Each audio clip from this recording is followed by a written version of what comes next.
vie loloto mega do benami kan egbeya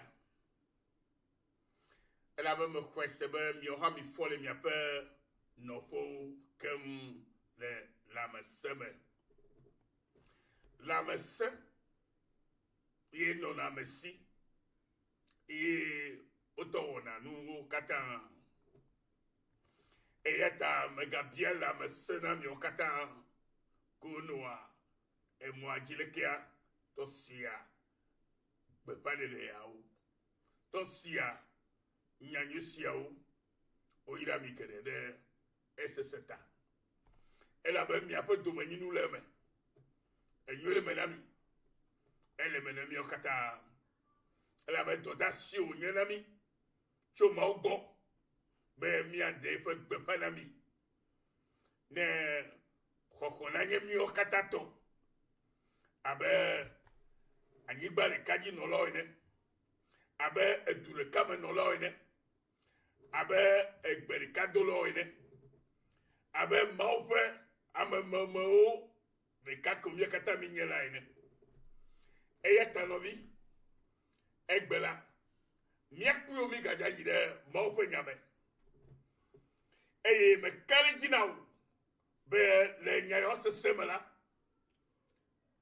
oha ndela trola gbo me le nyayo se seme eye menye se sede ko ne se ehoela na to de dome ela bene khonya ye nya gele mola ye le do gele mo ayeta novi maure yo le otorodo sikame miele ka pupo yame be na tamse koko fanya ya de koko fanya ya jiru fanya ya fufu koko fanya ya unti fafa fanya ya ayi abol visu fanya ya o le yesu pon come mi dakpe ke mi ayi ayi mi le ti imegbe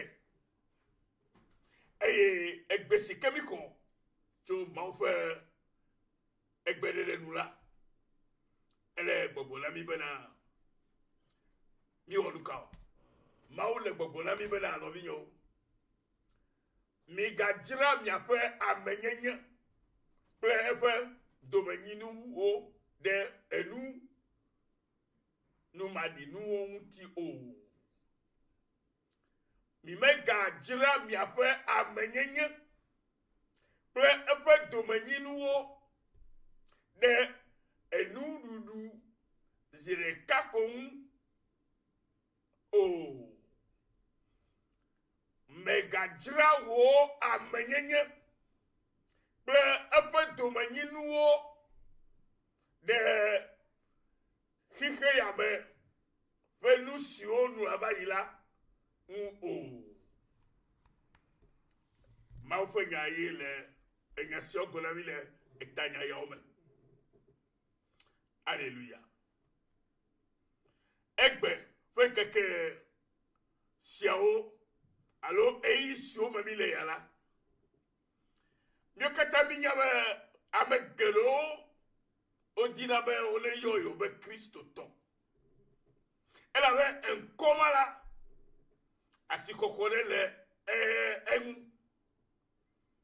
eye domenu nyene le me ne amesukata khone sena eye onana komao eye menyo michona kwayo onana komamie eye amekena na komamio mau kenye gbogbo ye nana komami le ememe afi wa jena le kota ego be ejime totrola ye meme ole menye le kota paji yo e tanya le gbogbo no le gbebe na no vinya owo kele todo egbesie di dim ga popo yamala be da mega sa alo mega jira wo amenyenye kenenyela ble efe domenyinu wola de enu ke matem akpelem ti o so ide mafo mola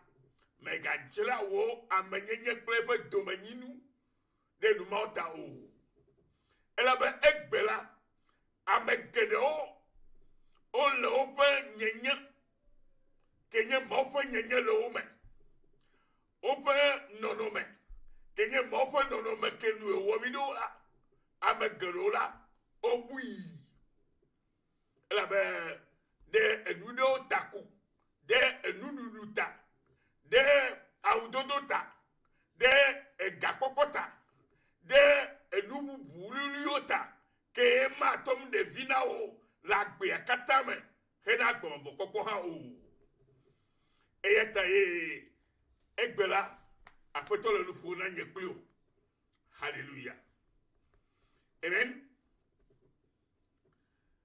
Me globala egbefen keke siao alo ei siao me milela ame akpaganto siole chechi yimula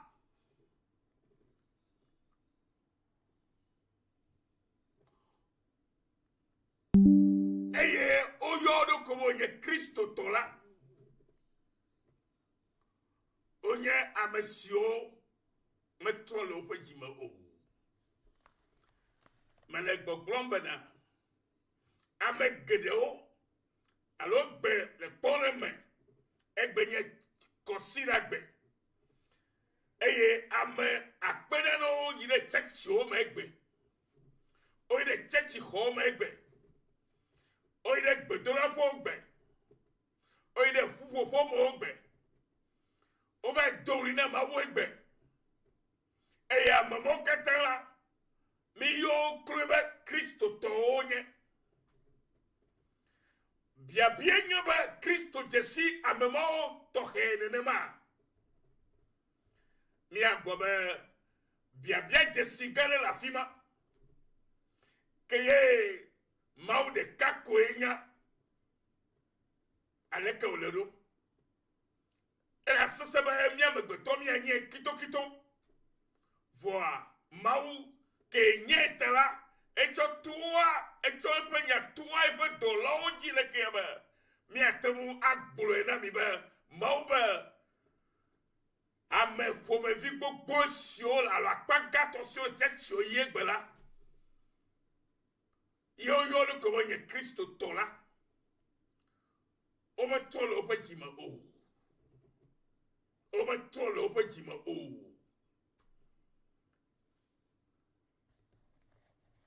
leke ye mi aton anyao leke mi aton anyaye nye sia e maule de fia o gapopo ya me no bien ye maule de fia to o e pe to la china o gapopo ya me.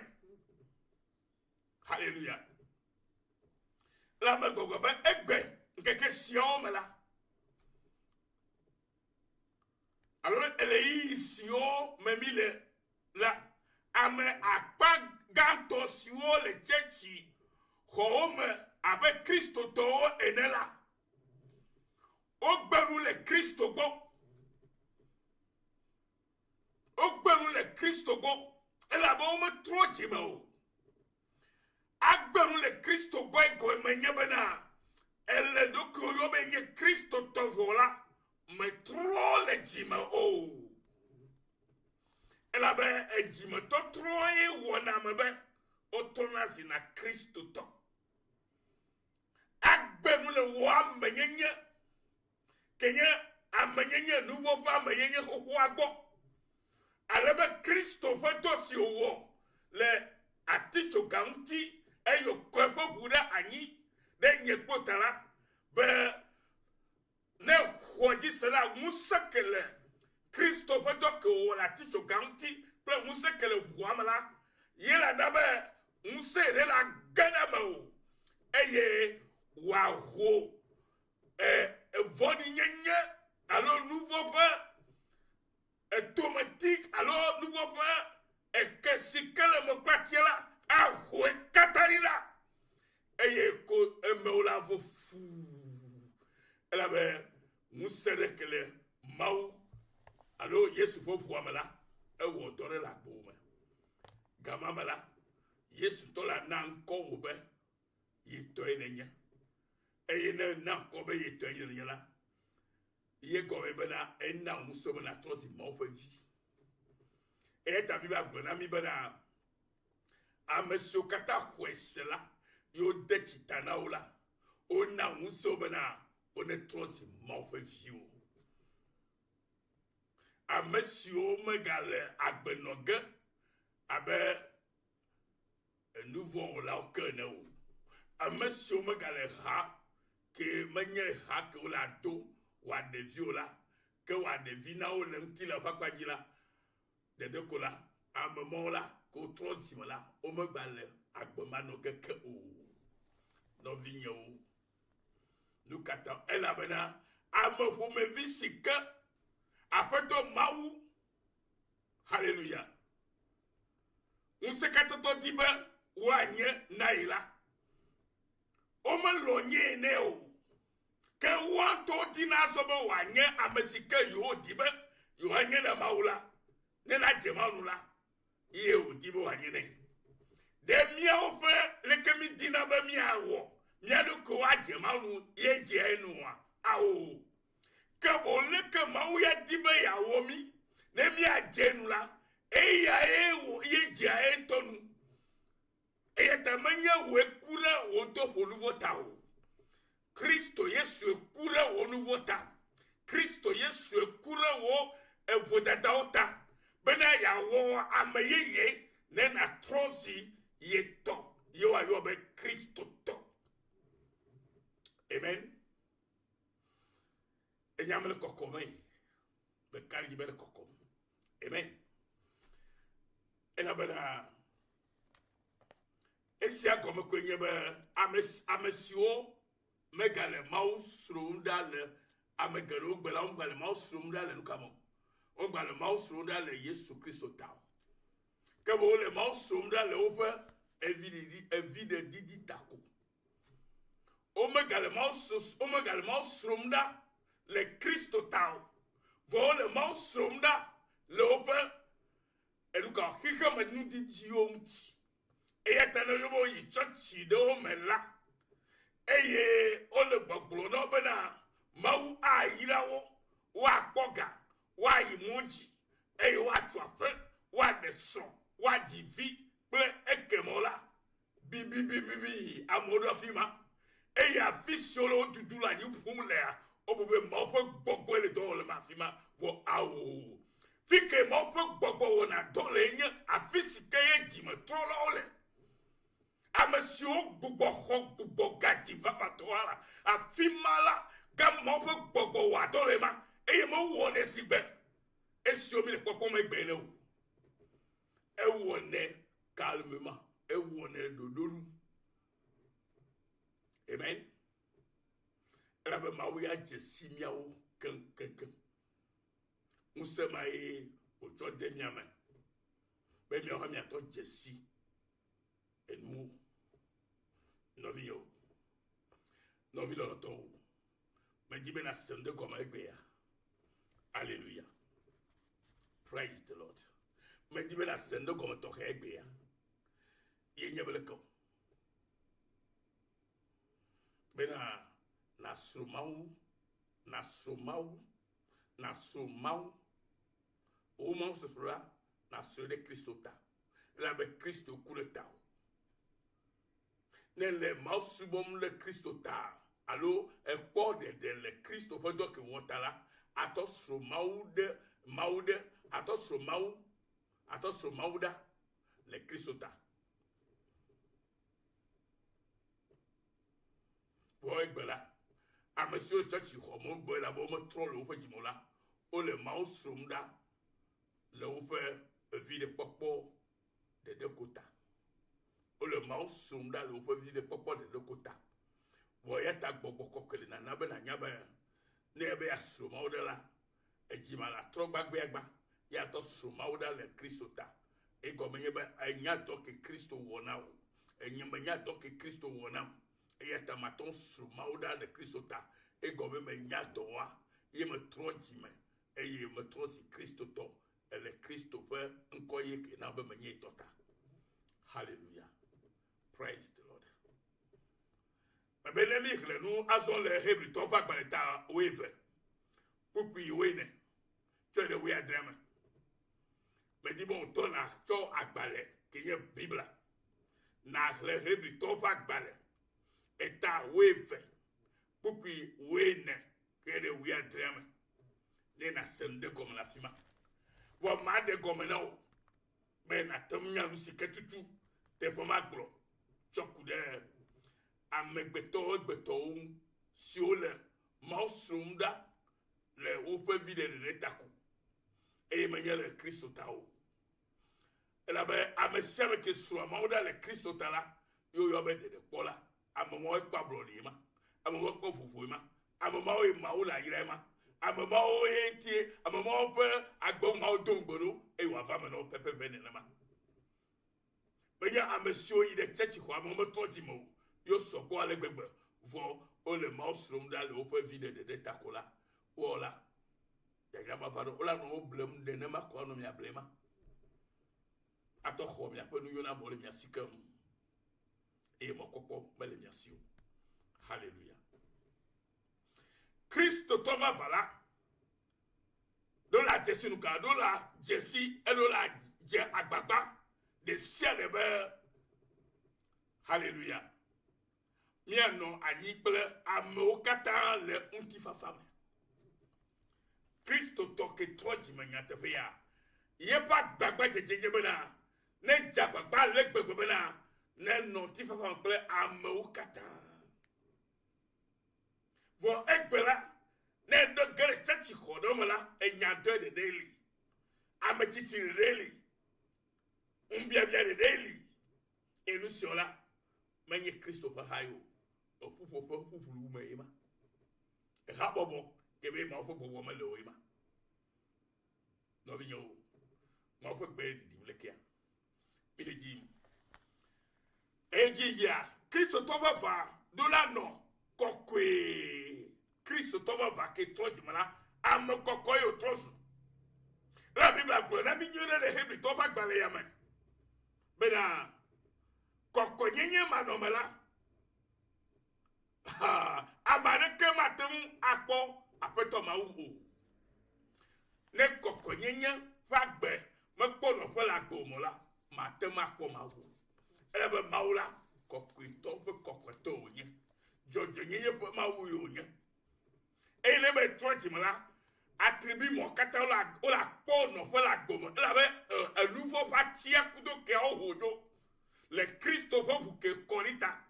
Que si que et toi si Christ tola Christ va do atie yere agbesome que la che ekuye ye ko oyo na ba gbogbo mo boku cheche o menyen kila meto la ba o tron kona o tro agbena o e ye to si ameyi e nu ko lu ba yile mo Christ to nya me ya o. Amen.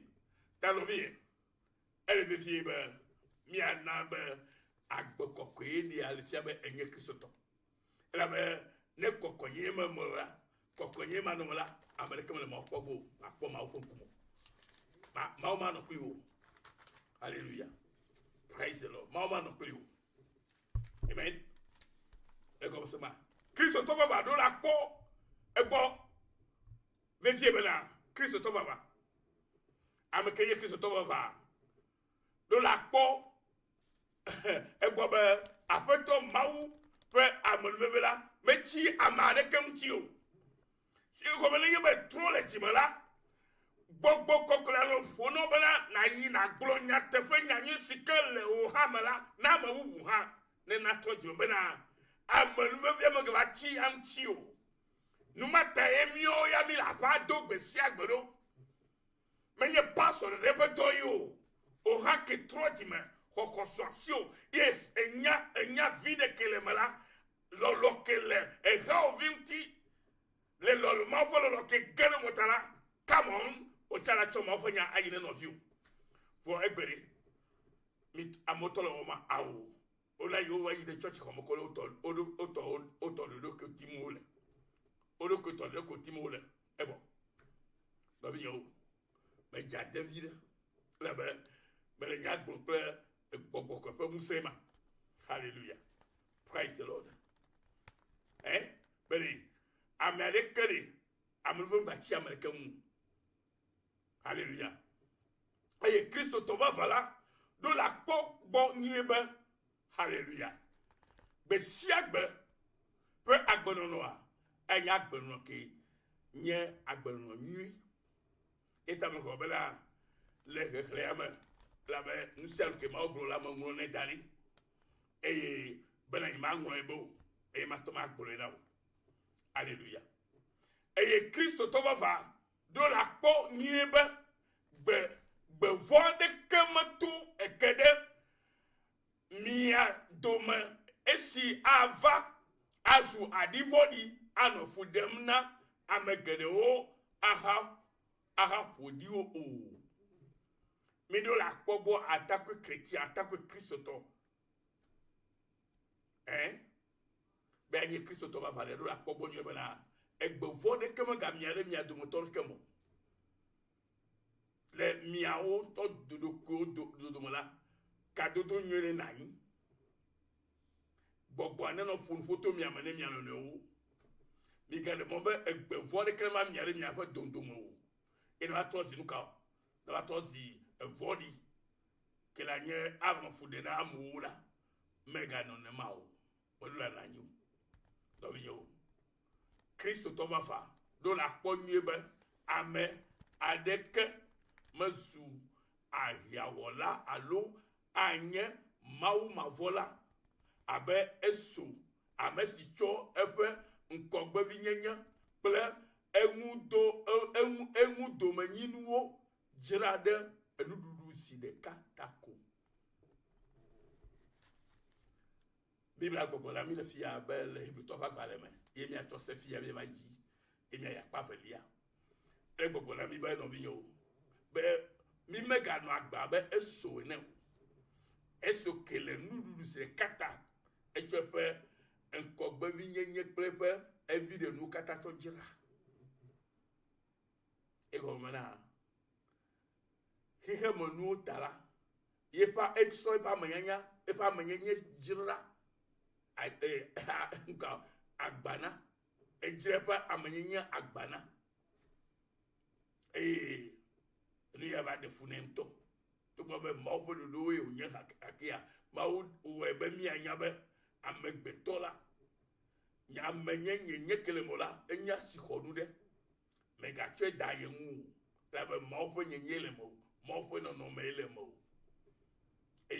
normalla edo la potiti le o ametiame wo Kristo yenya adeblibo etobe mi mega no abe eso na o bavinyo mi ga no abe eso na o lo ela bana ejira itofe enuka yepe nkogwe vinyenya e chople ndudu se katoko egbela megere ole wona na ma be ya ducha ye ducha kwa nyona ewube edona wi achi anyiba awo mawo le dawo le trojime le nya mawo tokwa mawo akpata akpere mu aduchina le wonu ono katame le Yesu Kristo fonkoba eta no vi ma dibe matono ba enya ke senele ka popo yamala mawo ko chona le yebe etoje sidoku be egbereka enya be ile church ayi ko efekere le fi de vi ma ko to church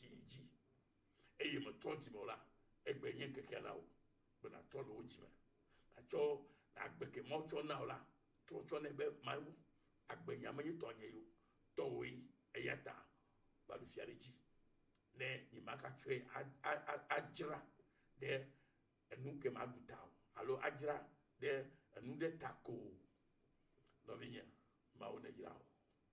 mauna yirao ene no plio ene du chinao la fils africaine aí de Cristo Yesu pour commun ba o ira de nyasiata mi en vie sunyo o ira ma ololo o va jito apa bengasa jo to for given mission Australia mari ya mikere ko semana nyuna mi bako Yesu pour commun ya ira akpa diaji de choko o le keke so barama akpa mi mari ira mikom de Yesu pour commun amen amen et akpa mao ele do o mnyemi awo yo interpreto alléluia ta ne ira mikakalo de Yesu pour commun